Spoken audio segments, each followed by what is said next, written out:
Welcome again to our online School of the Word. Thank you so much for taking this time to pray with us. And for our first time subscribers of vlog, for our first time, sowers here sa ating mga bagong tagapakinig, we welcome you all in our weekly online School of the Word. Thank you for saying yes. I think perhaps some of you are busy with your prelims, with your preparation for your online class. So thank you so much. Thank you for saying yes to God's invitation to spend this can be short but beautiful moment with you. And last School of the Word, we have heard Ma'am Reg sharing with us about our Mother Mary. And it helps me so much to see our mother as a woman full of conviction in the plans of God in her life. This is our beautiful mother. Full of conviction. Kasi, di ba, parang tayo minsan, may mga plans tayo at minsan nakakairita kapag yung plano natin is hindi siya sumaswak, kumbaga, dun sa gusto natin. And siguro, si Mother Mary din naman, ganon, Alam natin na may plans before, diba? Alam natin na she was promised to get married with Joseph. Iniisip ko nga, siguro those times, they are planning, sino yung mga ninong at ninang, saan yung reception, ano yung souvenir, di ko alam kung nag-exist na yun those times, or ilang anak, yung gusto nila, in a sense. They already had plans, for their own lives, in perhaps building, little by little, their own family. But what happened is, along the way, this angel Gabriel came along her midst, and what happened? And brought to her the most beautiful message and the most beautiful gift that she had ever received in her life. She received the gift of life of Jesus in her, that she carried for 9 months in her own womb, that she perhaps took care for 30 years, the life whose public ministry she witnessed for 3 years, the life that brought her both joy and pain, and the life as well that pierced her heart with sorrow. Iniisip ko nga, since si Mother Mary yung, kumbaga, pinakamatagal, in a sense, na nakasama ni Jesus sa kanyang buong buhay, Alam naman na hindi yung apostles, Pero si Mother Mary talaga yung pinakamatagal nang nakasama sa buhay niya. Siguro si Mother Mary talaga yung tao na pwede nating tanungin, about kay Jesus, Yung mga hindi natin nakikita sa Bible, siguro yung mga favorite food ni Jesus, favorite sports, favorite hobby, For sure, Mother Mary knows them all. Because it is with her that Jesus spent most of his life. Well, dun sa Bible, we can only see very few accounts ng Mary and Jesus moments. Of course, during the birth of Jesus, during the presentation of Jesus in the temple, his lost and found, the wedding at Cana, the death of Jesus, during the passion and death of Jesus, Mother Mary was there. Very few accounts that we saw, but I find that many things happened in between. Madaming nangyari doon sa ilang taon na yon, na hindi naman din na-account sa Bible.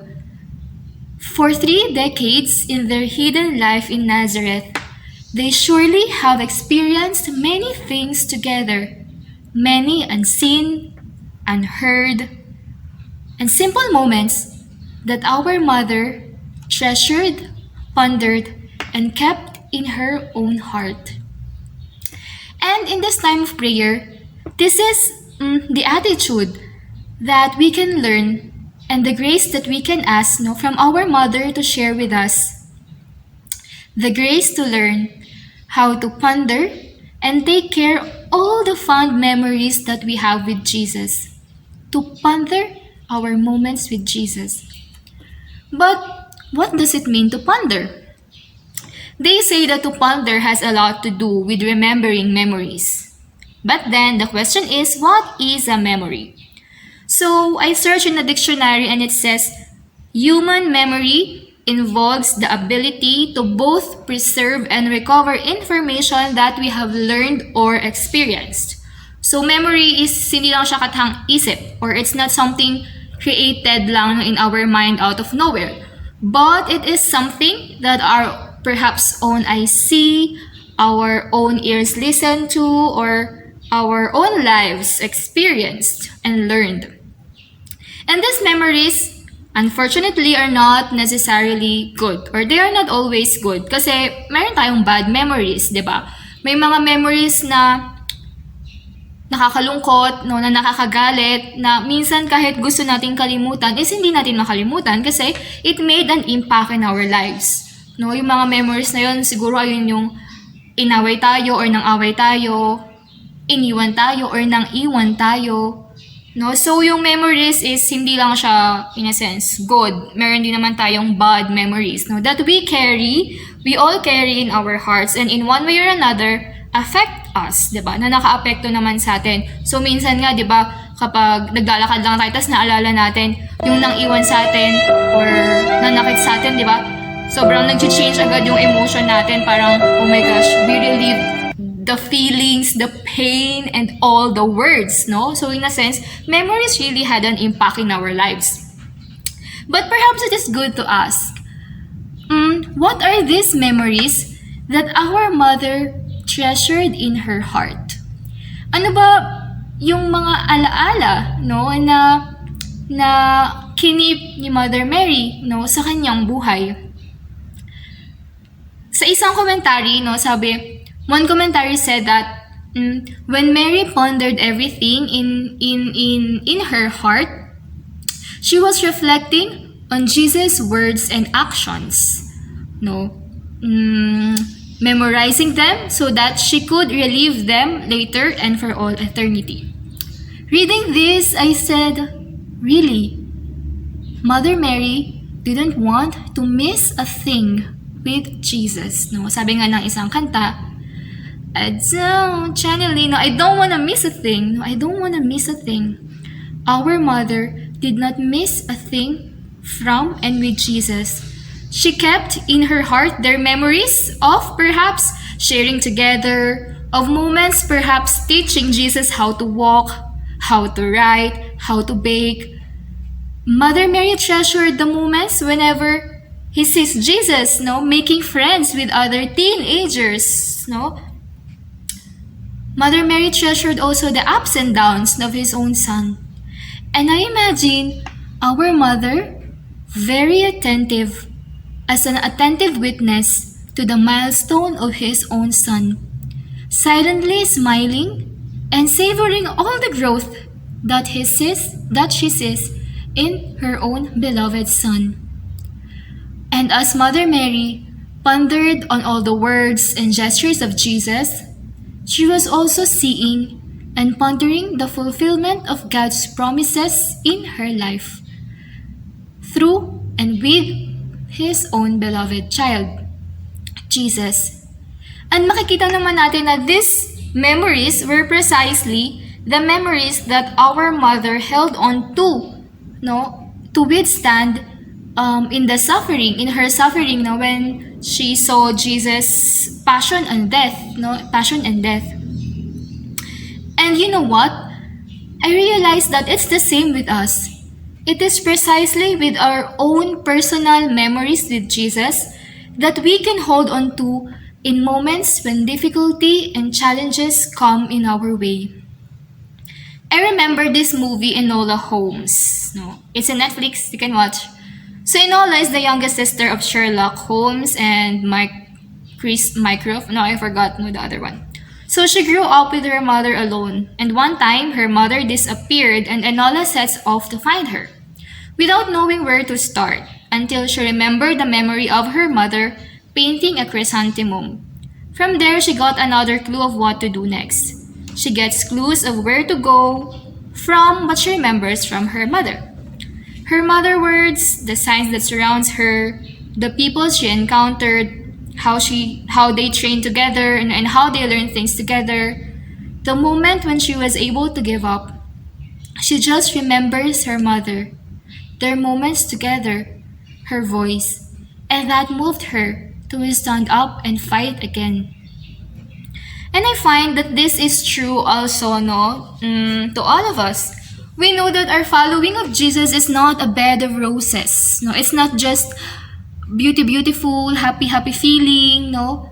Because we are also in a constant battle of tension, of feeling unworthy, of laziness, no, of fighting with God's will, no, over our own. Even Jesus said that, no, he said that when we follow him, we will experience challenges, no, we will carry our cross. But our memories built in simply staying with him or praying with his word, pondered and treasured, can be our source of strength to continue in our journey. And I can attest to this based on my personal experience that I also want to share with you. I remember one memory in my prayer.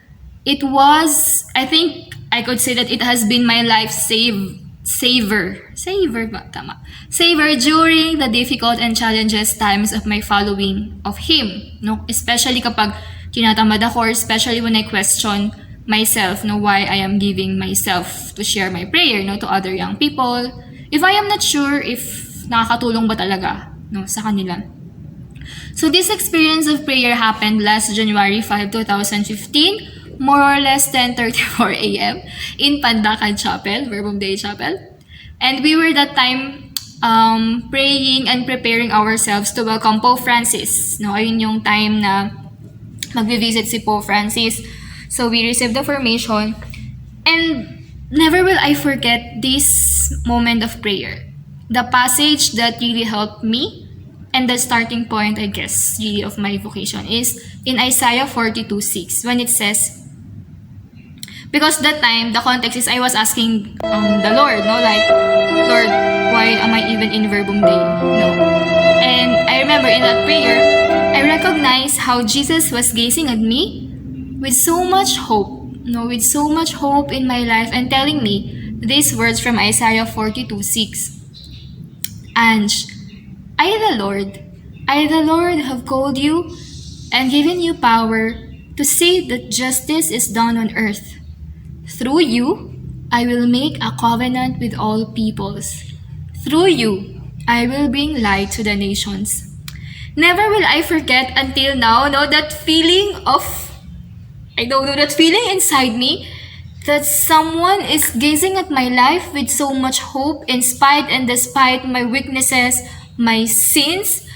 And, like, that really helped me so much. No, like each time in this time of my journey, each time I question where I am now, I go back to that memory of being trusted, of being hoped for. I go back to that memory of my prayer, and it never feels like to give me that same feels. It never fails to give me that same, energy, same enthusiasm. And that really gives me the strength, to continue again, in my journey, in my daily missionary life. And remembering, that experience while preparing this makes me like realize na totoo nga kapag something is memorable for you, really, we remember the details. Really, until now, I remember with that experience of the details, the feelings, and everything. And siguro sa inyo din, pag may mga memories kayo na hindi nyo makakalimutan, for sure, you will never forget the feels, and the details. So, I find that this is the same as well. If we desire to keep good memories with Jesus through praying with the Word of God, we will make time to ponder. We will give time. I think it's the first. We will give time to ponder, because we cannot remember something that was not really given an attention, right? For example, yung lessons nyo sa class, Kung isang basa lang yan, kung isang kinig lang, hindi naman lahat pumapasok, diba? You need to take time to stop and to say, this time is only to read this, di ba? To understand this. It's the same, no, in praying with the Word of God, when we really want to keep our memories, no, with Jesus, to make time. Lord, I give this time for you, na ikaw lang, no, na hindi ko muna iisipin yung ibang bagay, only you, no, so I can really take notice of you and to really recognize you. When we want to keep memories with Jesus through our prayer, we will be attentive to His words. We will be attentive to how He stands in the story that we read, how He speaks to us, how He looks at us, how He smiles at us. We will take time to assimilate every word that comes from Him, or every gesture, no, every gesture, kahit minsan di natin maintindihan, no? Si Mother Mary din naman, di ba, ganon? Nung during the lost and found of Jesus in the temple, parang sabi ni Jesus, why are you looking for me? Don't you know that I must be in my Father's house? Di ba, sabi doon, hindi naman naintindihan ni Mary kung bakit ayun yung sinabi ni Jesus. Pero, she treasured, no? She treasured those words from Him, even if she didn't understand.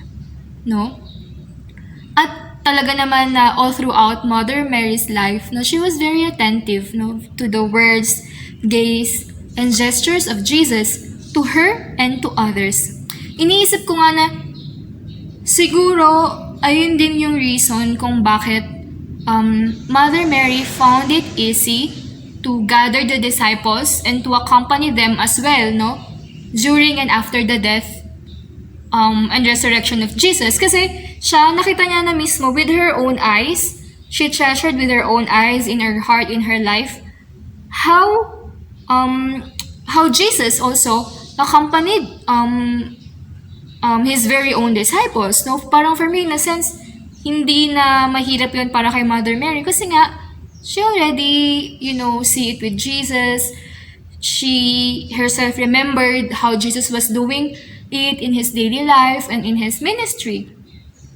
And maybe, this could also be the reason why Pope St. John Paul the Great said, Mary was the memory of the early church. Si Mother Mary ang ating memory na ating early church. So kaya naman, our Mother also invites us to build memories to remember from and with our encounter with God. And we can actually see this din sa life mismo ni Jesus. Kasi ito rin yung experience naman na binigay niya to His disciples na during the Last Supper. No, sabi ni Jesus sa kanila, I have wanted so much to eat this Passover meal with you. These words of Jesus expressed such a longing,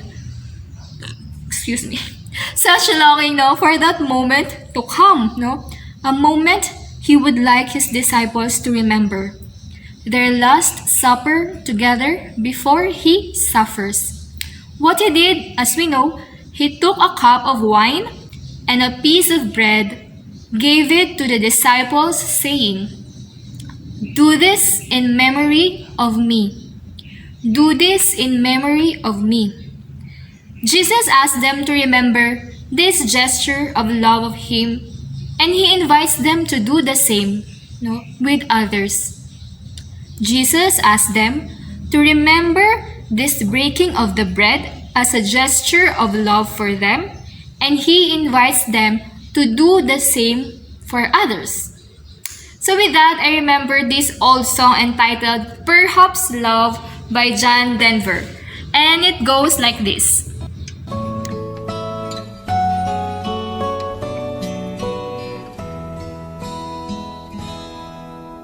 Perhaps love is like a resting place, a shelter from the storm. It exists to give you comfort, it is there to keep you warm.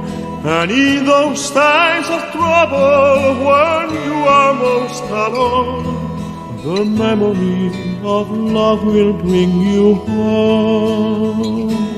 Perhaps love is like a window, perhaps an open door. It invites you to come closer, It wants to show you more. And even if you lose yourself and don't know what to do, the memory of love will see you through. Oh, love to some is like a cloud, to some as strong as steel. For some a way of living, for some a way to feel. And some say love is holding on, and some say letting go. And some say love is everything, some say they don't know. Perhaps love is like the ocean, full of conflict, full of pain. Like a fire when it's cold outside, thunder when it rains. If I live forever and all my dreams come true, my memories of love will be of you. So, very beautiful song, right? No, I find that this song was really made true in the disciples no, after the death of Jesus.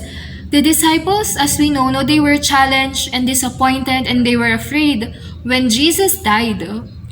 But we also see, no, in the accounts, what helped them to recognize Jesus? What helped them believe that He was risen?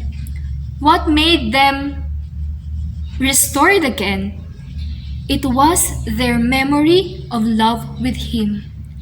When Jesus broke the bread again, before their very own eyes, the memory, precisely the memory He left to them before He died.